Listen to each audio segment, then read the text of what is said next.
नमस्कार, तपाईलाई स्वागत छ हाम्रो पोडकास्टमा। आज हामी कुरा गर्दैछौँ एउटा महत्त्वपूर्ण शैक्षिक विषय। यहाँनेर कुरा साँच्चै रोचक बन्छ के जब हामी हाम्रो आधुनिक जागिरे जीवनको यथार्थलाई हेर्छौं, दृश्य ठ्याक्कै उल्टो देखिन्छ। आज धेरैजसो मानिसहरूको दिनचर्या कस्तो छ?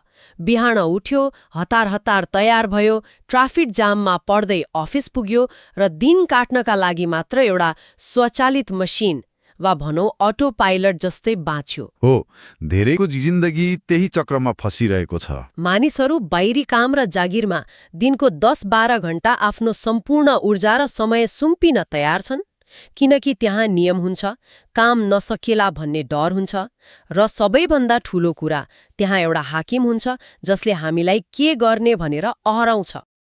बाहिरी नियन्त्रण हुन्छ त्यहाँ। तर जब कुरा आफैमाथि काम गर्ने, आफ्नै भित्री विकासको लागि दिनको 1 घण्टा निकाल्ने आउँछ, मानिसहरू एकदमै डराउँछन्। उनीहरू भोलि गरौँला भन्दै पन्छिन्छन्, किनकि आफ्नै भित्री साधनाको लागि कुनै हाकिम हुँदैन नि त, कसैले तलब काट्ने डर पनि हुँदैन, अनि त्यहाँ अरूलाई दिए जस्तो आज मलाई सन्चो छैन भन्ने कुनै बहाना चल्दैन। यो हाम्रो समाजको सबैभन्दा ठूलो विडम्बना हो। हामीले बाहिरी मेहनत र भित्री विकासबीच यति ठूलो पर्खाल खडा गरेका छौं कि मानिसहरूलाई लाग्छ अफिसमा धेरै पसिना बगाउनु नै जीवनको वास्तविक प्रगति हो। तर वास्तविकता त्यो होइन। होइन नि। आर्थिक र व्यावहारिक सत्य के हो भने बजार वा यो संसारले मानिसको समय वा घण्टाको मूल्य कहिल्यै तिर्दैन। कसैले दिनमा 14 घण्टा काम गर्यो भन्दैमा उसले धेरै सफलता पाउँछ भन्ने ग्यारेन्टी छैन। भनेपछि बजारले के को मूल्य तिर्छ त? बजारले त मानिसले समाधान गर्न सक्ने समस्याको स्तर र उसको व्यक्तिगत क्षमताको मूल्य पो तिर्छ त। यदि हाम्रो निर्णय गर्ने क्षमता, हाम्रा पुराना डरहरू र हाम्रो सोचाइको दायरा हिजोकै जस्तो साँघुरो छ भने हामीले बाहिरी रूपमा जतिसुकै मेहनत गरे पनि हाम्रो नतिजा औसत नै रहन्छ। अघिको स्मार्टफोन जस्तै। ठ्याक्कै। जबसम्म भित्रको अपरेटिङ सिस्टम अपडेट हुँदैन, बाहिर जतिसुकै कडा मेहनत गरे पनि एपहरू क्र्यास भइरहन्छन्। भन्नेपछि कुरा कति घण्टा पसिना बगाइयो भन्ने होइन रहेछ। त्यो काम गर्दा हामी मानसिक र भावनात्मक रूपमा कस्तो मानिस बनेर उभिएका छौं भन्ने पो रहेछ। एकदम। भित्री साधना वा आत्मसुधारको यात्रा कहिल्यै पनि मैले आज यो काम गरेर के पाउँछु भन्ने स्वार्थी प्रश्नबाट सुरु हुँदैन। यो यात्रा त म यो काम गर्दा कस्तो मानिस बन्दैछु भन्ने प्रश्नबाट सुरु हुन्छ। यसलाई हामी पहिचानको रूपान्तरण वा आइडेन्टिटी शिफ्ट भन्न सक्छौं। कस्तो मानिस बन्दैछु भन्ने कुरा चाहिँ मुख्य भयो। हो नि। जबसम्म मानिसले भित्रैदेखि म एक क्षमतावान र सचेत व्यक्ति हुँ भन्ने पहिचान बनाउँदैन, तबसम्म बाहिरी परिस्थिति जतिसुकै परिए पनि ऊ घुमिफिरी फेरि त्यही पुरानै दुःख र असन्तुष्टिको बिन्दुमा आइपुग्छ। तर यो सुन्न जति सजिलो छ नि, व्यवहारमा उतार्न त्यति नै जटिल छ जस्तो लाग्छ मलाई। बाहिरी कामभन्दा भित्री काम महत्त्वपूर्ण छ भन्ने त बुझियो, तर त्यो भित्री कामको सुरुवात कहाँबाट गर्ने त? हजुर, यो एकदम व्यावहारिक प्रश्न हो। मलाई यहाँ एउटा दृश्य याद आइरहेको छ। मानौ एउटा कोठा छ जुन वर्षौंदेखि सफा गरिएको छैन। त्यहाँ कुहिएका खानेकुराका फोहोर छन्, धुलो छ र जताततै माकुराको जालो छ। अब कोही मानिसले त्यो कोठा सुधार्नु पर्यो भने उसले के गर्छ? सामान्यतया त सफा गर्नुपर्ने हो नि। तर धेरैजसोले बजार गएर एउटा महँगो र सुन्दर सोफा किनेर ल्याउँछन् र त्यो फोहोरको बीचमा राखिदिन्छन्। आत्मसुधारको नाममा हामीले गरिरहेको गल्ती पनि यही हो जस्तो लाग्छ। एकदमै शानदार एनालोजी। हामी नयाँ नयाँ किताबहरू पढ्छौं, प्रेरणादायी भिडियोहरू हेर्छौं, नयाँ तालिमहरू लिन्छौं, अर्थात् भित्रको फोहोर नहटाई नयाँ फर्निचर थप्ने काम गर्छौं। तर जबसम्म हाम्रो दिमागमा अर्थहीन डिजिटल कुराहरू हेरेर समय बिताउने बानी, बिना कारण अरूको कुरा काटेर रिसाउने प्रवृत्ति र नकारात्मक सोचको फोहोर थुप्रिएको छ, तबसम्म जतिसुकै राम्रो ज्ञानको फर्निचर ल्याए पनि त्यसले काम गर्दैन नि। सबभन्दा पहिला त त्यो भित्री फोहोरलाई बढार्नुपर्छ। त्यो एकदमै सटीक विश्लेषण हो। यदि हामीले यसलाई फराकिलो दृष्टिकोणबाट हेर्यौं भने त्यो फोहोर बढार्ने र नयाँ कुरालाई स्थापित गर्ने तरिकालाई स्रोतले निकै स्पष्ट रूपमा 2 भागमा बाँडेको छ। कस्तो 2 भागमा? हामीले बाहिर सिकिरहेका कुराहरू र भित्र सिक्नुपर्ने कुराहरू फरक हुन्। हामीले स्कुल, कलेज वा विभिन्न तालिमहरूबाट जे सिक्छौं नि, जस्तै कम्प्युटर प्रोग्रामिङ गर्नु, हिसाब राख्नु वा कुनै मसिन चलाउनु ती सबै सर्फेस स्किल वा बाहिरी सिप हुन्। जुन कुरा सिभी वा सर्टिफिकेटमा देखिन्छ। ती सिपहरू सर्टिफिकेटमा देखिन्छन् र सायद यसले हामीलाई एउटा जागिरको अन्तर्वार्तासम्म पुर्याउला। तर स्रोतले जोड दिएको कुरा कोर स्किल वा आधारभूत सिपहरू हुन् जसलाई कुनै सर्टिफिकेटले नाप्न सक्दैन। यी सिपहरूले मानिसको निर्णय क्षमता नै बदल्दिन्छन्। त्यसो भए त्यो भित्री फोहोर सफा गरेर आफूलाई तयार गर्ने कोर स्किलहरू के हुन् त? स्रोतले मुख्यतः 4वटा यस्ता आन्तरिक सिपहरूको चर्चा गरेको छ। पहिलो कुरा शान्त भएर सोच्न सक्ने क्षमता, अर्थात् क्लियर थिङ्किङ। आत्तिने बानी छोड्ने हो। विचार गरौँ त, जब वरिपरिको अवस्था एकदमै तनावग्रस्त हुन्छ, व्यापारमा घाटा लागेको हुन्छ वा परिवारमा ठूलो समस्या परेको हुन्छ, त्यति बेला धेरैजसो मानिसहरू अत्तालिएर गलत निर्णय लिन्छन्। यस्तो बेलामा जसले आफ्नो दिमागलाई बाहिरी हल्लाबाट अलग राखेर शान्त भएर परिस्थितिको विश्लेषण गर्न सक्छ, उसले नै सही बाटो भेट्टाउँछ। यो त साँच्चै नै गाह्रो कुरा हो।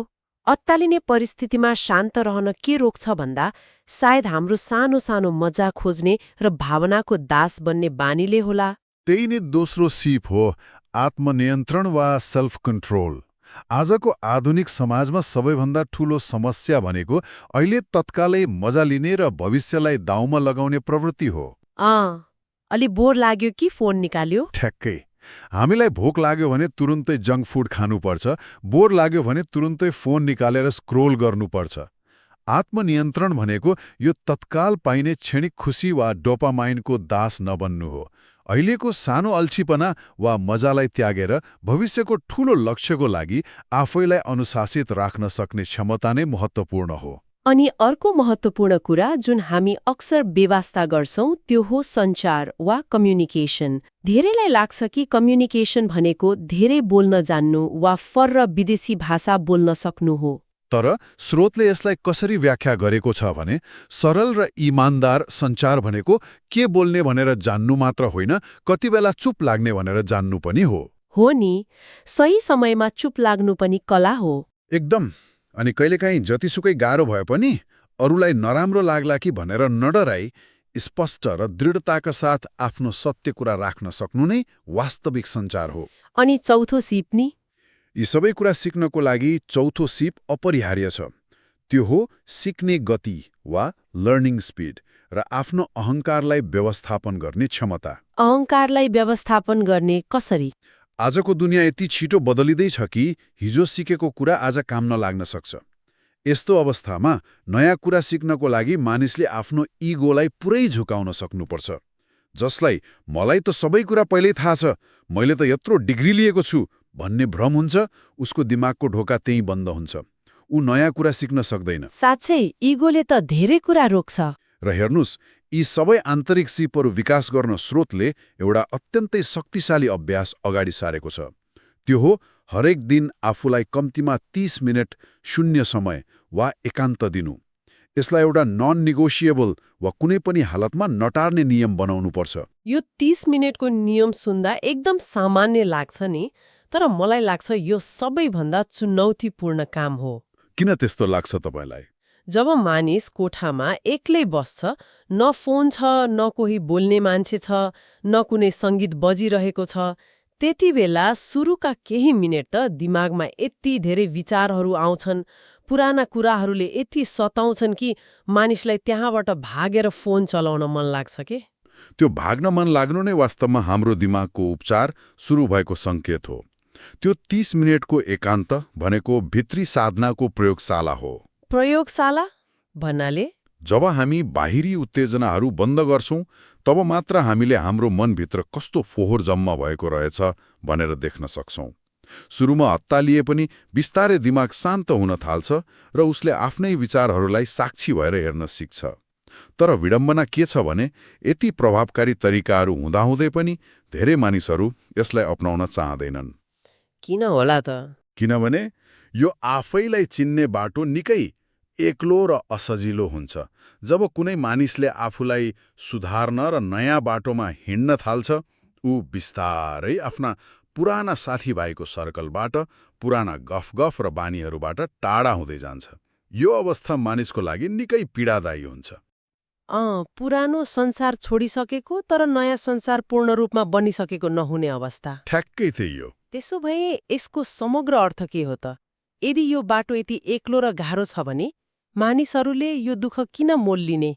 यहाँनिर सुन्ने मानिसहरूले एउटा गहिरो कुरा महसुस गर्नुपर्ने हुन्छ। हामीलाई लाग्छ कि मानिसहरू नयाँ काम गर्न डराउनुको कारण उनीहरू असफलताबाट डराएर हो। तर यथार्थ अर्कै छ।